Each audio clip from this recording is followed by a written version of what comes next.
Assalamualaikum warahmatullahi wabarakatuh.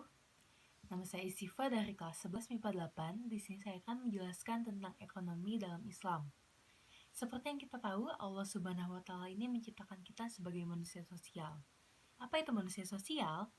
Manusia sosial adalah manusia yang tidak bisa hidup sendiri. Kita sebagai manusia pasti butuh bantuan dari orang lain. Nah, salah satunya itu di bidang ekonomi. Bidang ekonomi itu ada apa aja sih?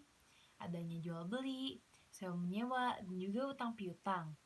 Nah, hukum yang mengatur hubungan antara manusia ini disebut muamalah.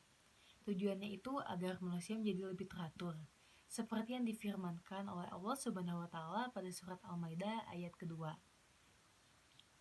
Dalam transaksi ekonomi ini, Islam melarang beberapa hal. Yang pertama, tidak boleh adanya cara dengan batil.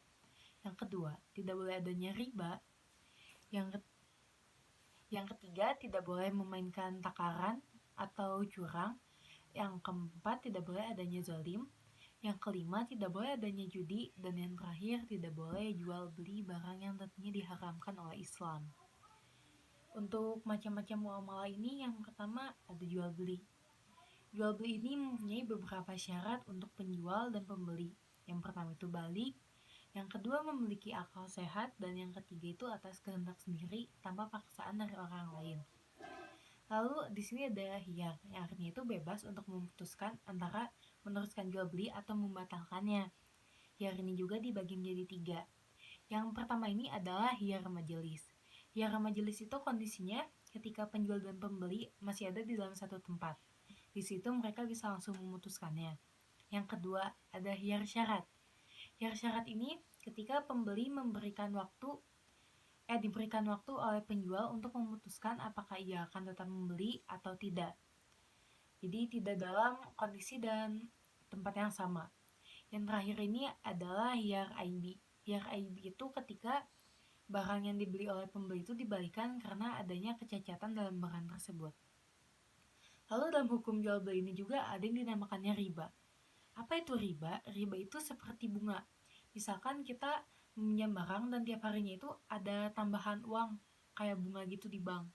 Itu tentunya itu dalam Islam itu sangat haram. Allah tuh akan memberikan sanksi yang sangat berat ketika ada perlakuan riba itu.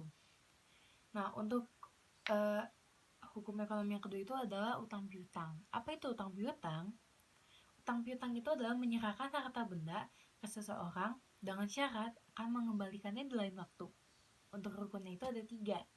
Yang pertama, tentunya harus ada yang berutang dan berpiutang. Yang kedua, ada harta dan benda. Yang ketiga, ada lafaz kesepakatan. Lalu yang terakhir itu ada sewa menyewa. Sewa menyewa itu bisa disebut dengan ijarah. Ijarah itu imbalan yang harus kita berikan kepada seseorang atas jasa yang telah dia berikan kepada kita dalam bentuk tenaga, barang, atau juga pikiran. Nah, syarat dari sewa menyewa ini ada 7. Yang pertama, tentunya yang melakukan itu harus balik. Yang kedua, atas kemauan masing-masing, tidak boleh ada paksaan dari pihak luar. Yang ketiga, barang itu sepenuhnya tetap hak penyewanya. Untuk yang keempat, ditentukan barang serta keadaan dan juga sifatnya. Yang kelima, manfaat yang akan kita digunakan dari barang tersebut itu harus diketahui oleh kedua belah pihak, biar tidak ada kesalahpahaman saat peminjaman barang. Yang keenam, berapa lama sewa juga harus disebutkan dengan jelas agar tidak ada salah paham. Lalu yang ketujuh, harga sewa juga dan cara bayarnya juga disebutkan dengan jelas oleh kedua belah pihak. Seperti itu ekonomi yang ada dalam Islam. Sekian, terima kasih. Assalamualaikum Ibu. Waalaikumsalam. Ada apa ya Bu? Di sini saya ingin mengutang untuk biaya pengobatan anak saya Ibu. Untuk nominalnya kira-kira berapa ya Bu? 100.000 Ibu. Oh seperti itu. Ini uangnya ya Bu. Untuk pengembaliannya bulan depan tanggal 28 April.